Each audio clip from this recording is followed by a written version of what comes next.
What's up guys, Kyle here again, and today we are checking out the Peavey Valveking 100 Mark II. Let's do it!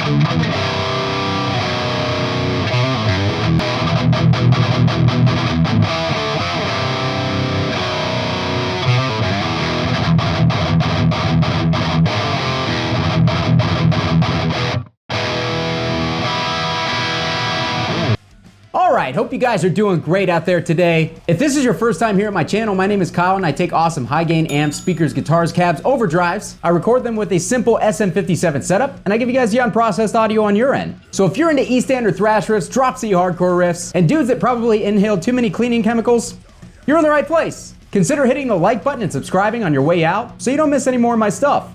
Thanks! Alright guys, so today we have the Peavey Valveking Mark II 100 watt head here. A lot of people don't even know that this amp exists. I think it was only made for a very short time. I did not see a lot of fanfare about it when it came out, and I didn't really see anybody talking about it. In fact, I don't know anybody who has played this amp other than myself and my circle of friends and people that I talk to. So you guys saw the demo of the Valveking, the original Valveking 100 on my channel quite a while ago actually. And that one seemed to be really popular. A lot of people seem to connect with that, as that was an amp that myself I was always curious about back in the day when I first got into gear, because it was a cheap all tube amp that could do the high gain thing, and there weren't really any good demos out there on YouTube for it at the time that I was trying to figure out whether it was worth picking up or not. So with that video, I still get comments on that video all the time, and a lot of people really seem to be interested in the Valveking. So I figured, you know what? I might as well demo the Valveking 2 while I'm at it. This one, not nearly as many people are interested in just because they don't know that it exists, but we're gonna check it out, put it through its paces today, and see if it lives up to the original Valveking as one of the best budget heads on the market. This amp has been slightly updated. It still has a lot of the same similar features, but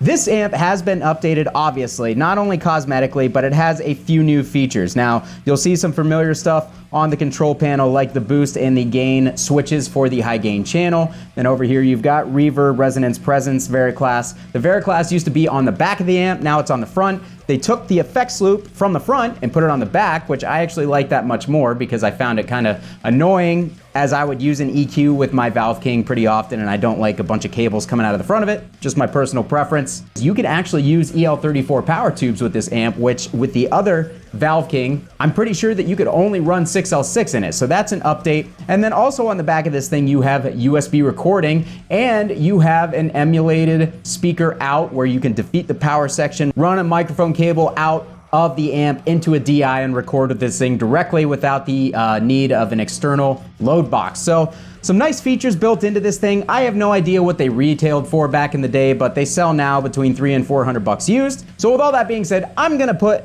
everything at noon and we're gonna check this amp out. Not gonna do the cleans because we are belligerent amateurs and cleans are meaningless to us. We're here for the power chords and the gain. So let's set everything to noon and see how this thing sounds. All right guys, for this demo, I am using my Balaguer Typhon guitar with the Hypernova pickups. These are a modern ceramic high output pickup. Everything is at noon on the amp. We have the variclass all the way over in the AB side, and all of our switches are out. So let's see how this sounds.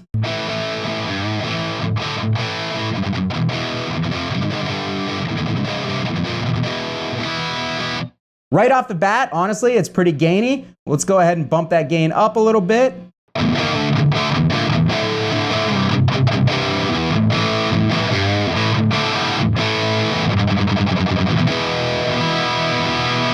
All right, so the amp definitely has like a low mid thing going on. It's kind of flubby, but not really like big in the bass at the same time. It's kind of weird. Let's go ahead and turn the resonance up, and I'm gonna turn the treble down because this thing is very bright on the top end.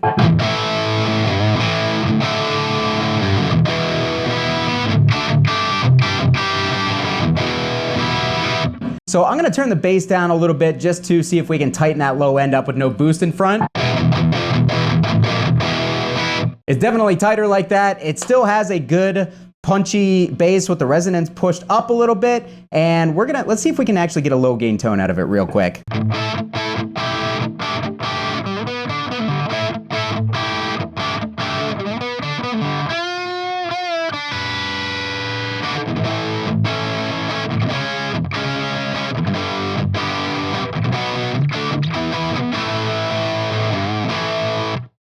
Kinda. Wouldn't be my first choice, but it can do it. But let's go ahead and go back up to the high gain settings.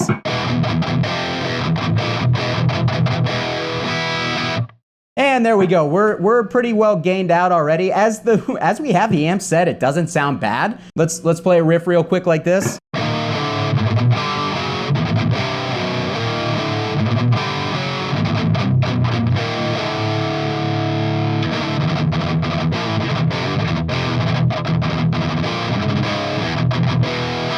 There's a good bass response, but it is a little flubby. It sounds a little goofy without a boost in front of it. But overall, it definitely doesn't sound bad. Let's see the difference that the Very Class knob makes. Hi, buddy. What are you doing? Huh? Can you shake? Oh, that's a good boy. Can you shake? You gotta go potty?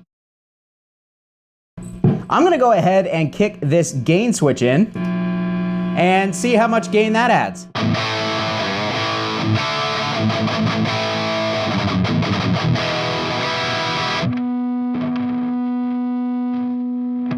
A lot of gain. Apparently I need to turn my noise gate up a little bit. But adding or pressing that gain switch in definitely tightens things up. We can actually go ahead, we can add some more low end, and I can pull a little bit more treble out.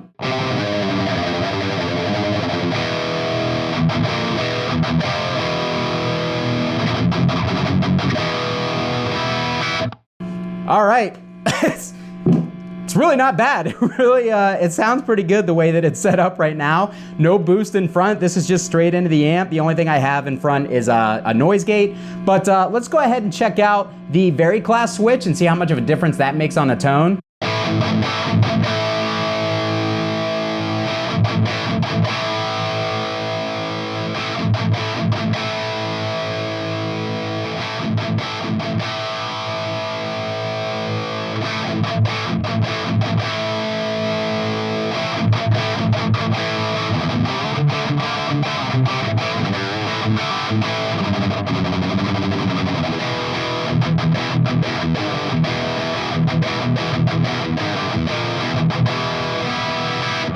All right, so as we come more over this way, in the middle, it's definitely quiet as you're kind of mixing the two class settings. Over this way, it definitely reminds me of a smaller wattage amp. It sounds a little thinner, a little brighter, a little chimier, but then you go all the way over to the right on the AB side and you're getting a lot more push, especially from the low end. So I like it over there better, especially because pulling it all the way to this side kind of seems to like emphasis the muddy lower mids that I already don't like. That's kind of the main thing that bugs me about this amp, but overall it sounds pretty good. Let's go ahead and kick this boost switch on the front in.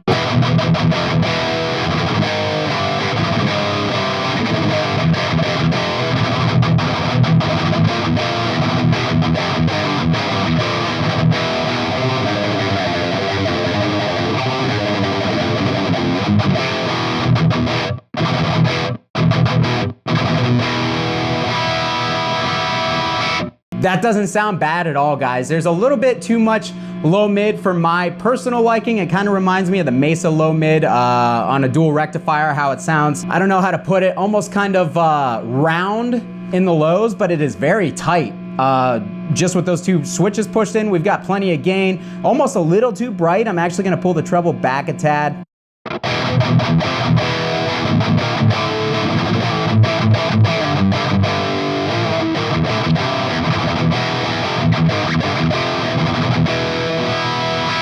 Honestly, it sounds pretty damn good on its own. I'm really surprised at how much I like this. Let's roll the mids back a little bit and see how it sounds with the mids scooped out a little.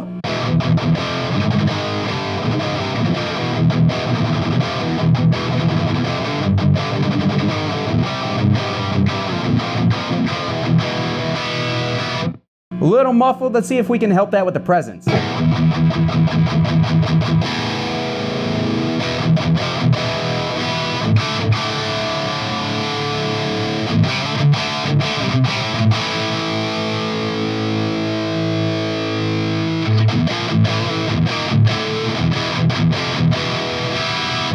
A little bit piercing up top. The treble on this amp is definitely very touchy.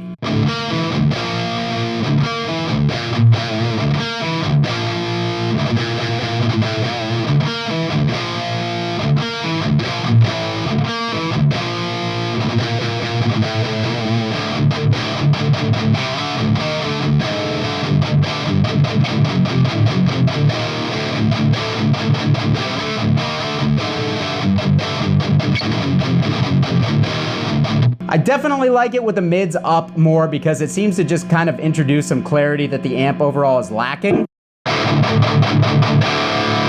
It actually has that signature Peavey upper mid cocked wah thing going on for sure that'll cut through a mix no problem.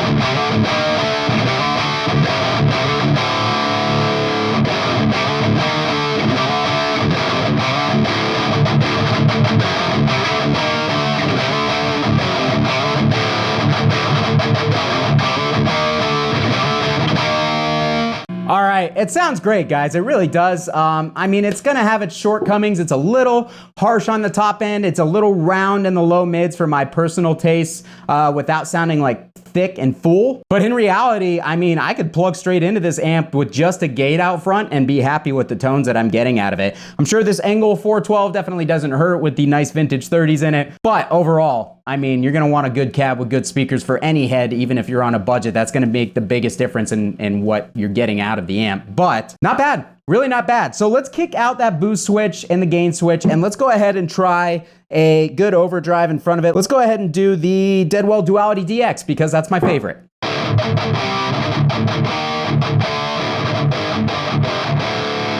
That seems to have lowered the volume a little bit. Let's kick that volume up a tad. All right, so it definitely has less bass. Let's get some more gain on here too.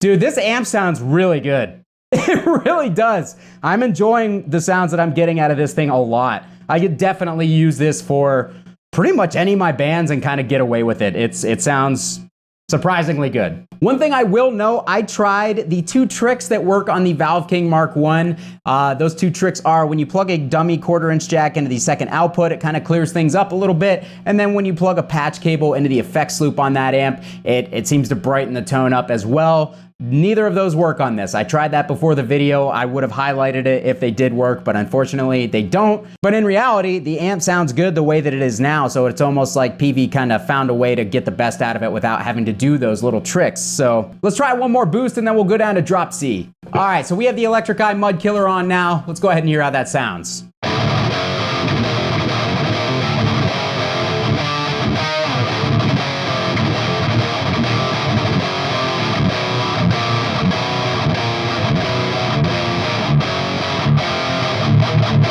Man, that sounds really nice and punchy. Let's turn up the controls to get a little tighter tone out of it.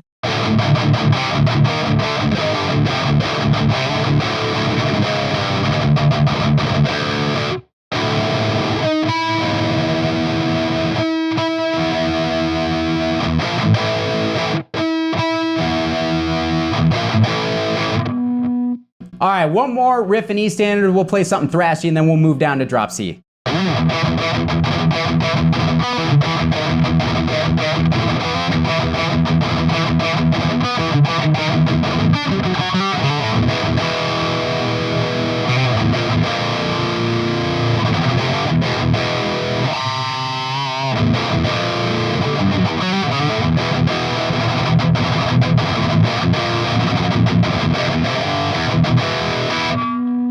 Sounds great to me, guys. The Electric Eye Mud Killer definitely accents this thing nicely. Let's go ahead and go down to drop C.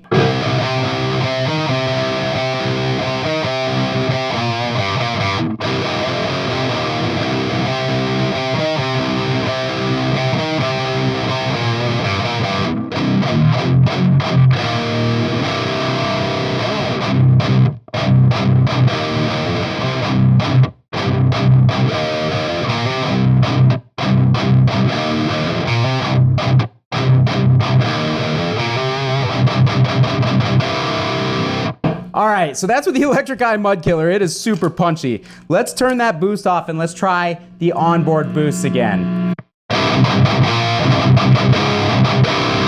Definitely much brighter and louder. This is with the onboard boost and gain switches, no external boost at all. Let's see what kind of tone we get.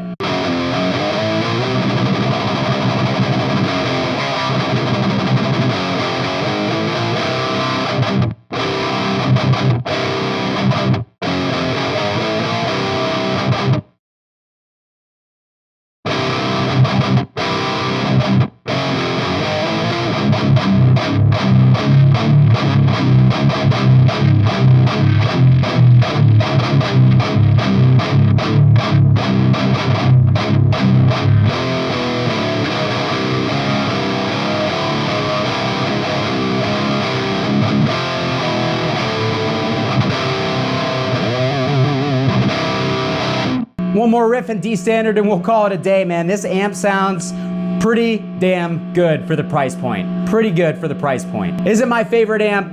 Not by a long shot. Would I use it live if I had to and not be upset about it? Yes, I could absolutely get away with using this thing live. It sounds really good to me.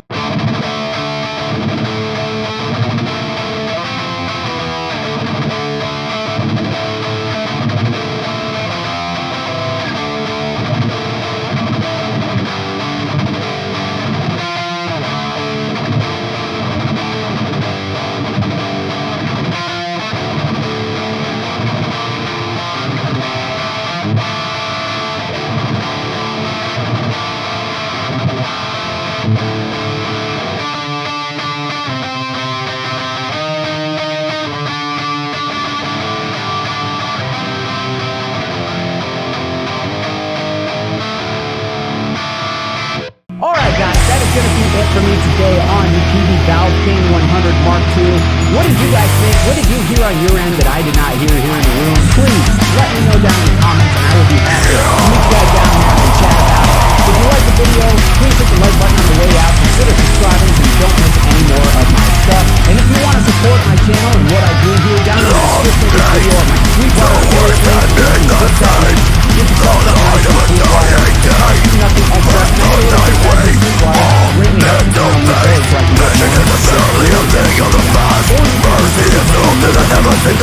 Also, you can join my Facebook group and Discord server, all that stuff.